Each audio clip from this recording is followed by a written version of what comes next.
Que la grâce du Seigneur soit votre partage. Je crois que vous avez bien dormi et que vous êtes bien réveillés. Je voudrais échanger avec vous par la grâce du Seigneur pendant 10 minutes à travers la parole du Seigneur.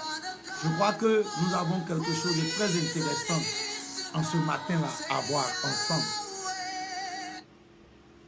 Nous allons donc tous aller dans la parole de Dieu, dans le livre de Marc, en son chapitre 11, verset 22. Marc chapitre 11, verset 22, nous lisons ensemble, bien-aimés dans le Seigneur. Jésus prit la parole et leur dit, « Ayez foi en Dieu. Ayez foi en Dieu. » En lisant ce passage, je me suis simplement rappelé, il y a de nombreuses années en arrière, je crois précisément en 1998, nous étions à un camp dans une de nos villes de l'intérieur et un orateur, lorsqu'il est arrivé, nous sommes vraiment jeunes, c'était la jeunesse, c'était le camp de la jeunesse, venu de partout dans notre nation. Il a dit ceci. Un homme de Dieu a pour mission de révéler Dieu au peuple et non de se révéler au peuple. Cette phrase-là m'a tellement marqué que je l'ai encore en esprit. J'ai compris que l'objectif de l'Église, j'ai compris depuis lors que l'objectif véritable de l'Église, c'est de conduire les gens à être attachés au Seigneur, être plus intimes avec Dieu, à recevoir la révélation de Dieu, à chercher à connaître Dieu, à accroître leur intimité avec le Seigneur. Et je crois que c'est ce que notre Seigneur Jésus-Christ nous dit ici. Il nous montre le chemin. Il nous montre ce que nous avons à faire. Et il dit, ayez foi en Dieu. Combien de fois ne sommes-nous pas déboussolés? Combien de fois ne sommes-nous pas désorientés? Combien de fois ne cherchons-nous pas ailleurs?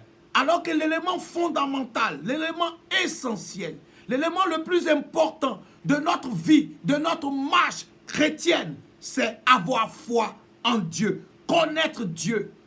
Parce qu'en Daniel 2:30, en Daniel 11, le verset 32, nous lirons que ils tenteront par des séductions, par des flatteries, de séduire les traites de l'alliance. Mais ceux qui connaîtront leur Dieu agiront avec fermeté.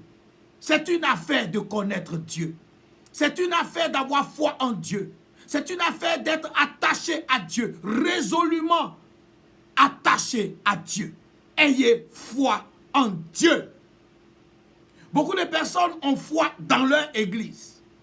Et donc quand il y a des mouvements malencontreux, malheureux qui arrivent, qui choquent leur cœur ou les sensations, les sensibilités, leur foi dégringole. Parce que leur foi n'était pas en Dieu, mais leur foi était dans leur église. Beaucoup de personnes ont une foi dans leur pasteur. La foi dans leur pasteur, ce n'est pas mauvais d'écouter l'homme de Dieu, de le suivre selon les indications de la parole du Seigneur. Mais sa mission, c'est de te révéler Dieu.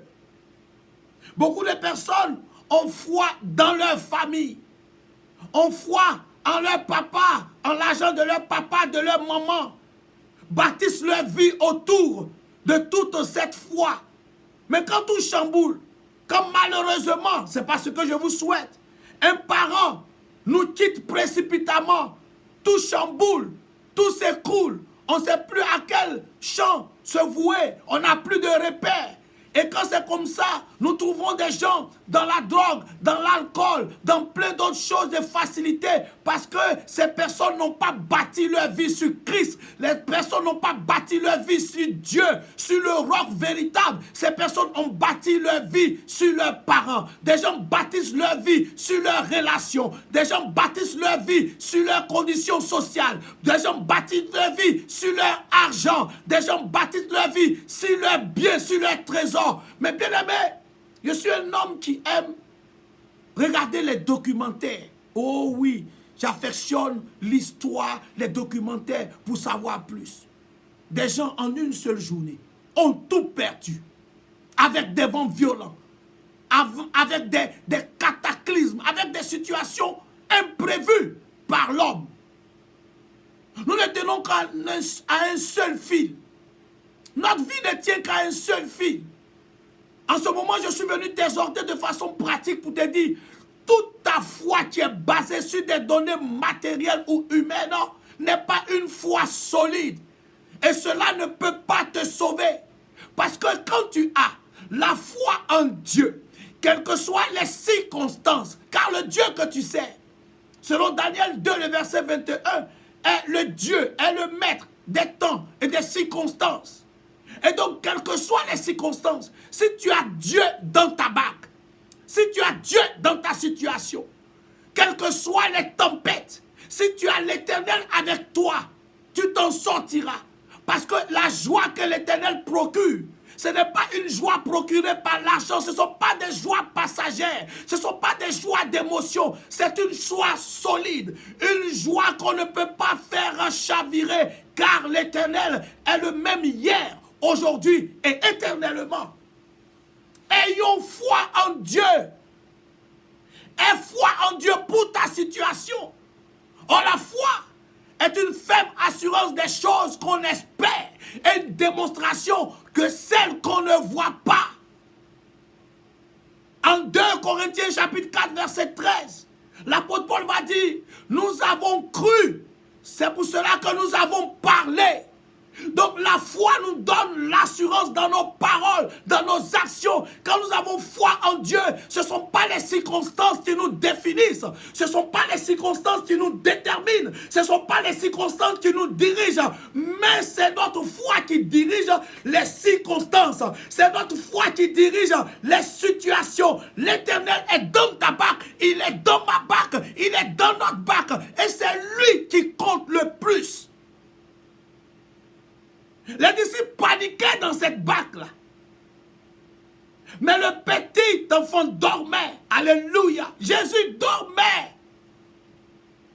Ce n'était pas le vent, les vents qui déterminaient son voyage. C'était sa présence qui déterminait son voyage. Donc si tu as Dieu en toi, si tu as foi en Dieu, quelles que soient les circonstances, tu avanceras. Mais tu avanceras sûrement. Dans quelle situation te trouves-tu? Dans quelles conditions te trouves-tu? C'est encore possible. Aie foi en Dieu. Oui, il arrive dans la vie où tout s'ébranle autour de nous, où tout s'écroule. Mais le facteur déterminant de notre vie pour avancer, c'est Dieu. C'est le Seigneur, c'est l'Éternel. Ne permets donc pas à ta foi de vaciller, de chavirer. Il est fidèle. Il est capable. Sèche tes larmes. Relève-toi des déceptions. Relève-toi des situations complexes que tu ne comprends pas. Tu n'arrives pas à expliquer. Tes calculs sont tombés.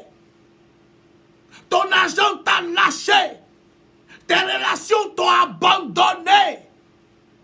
Mais je connais quelqu'un qui n'abandonne pas, qui tend sa main, qui te retire de la boue pour te repositionner. Garde les regards sur lui. Garde la foi. Marche avec assurance, car il n'abandonne pas. Que Dieu te bénisse. Que l'Éternel relève ta foi. Qu'il te fortifie. Fonce, car il est le partenaire sûr. Paix sur vous. Au nom de Jésus. Amen.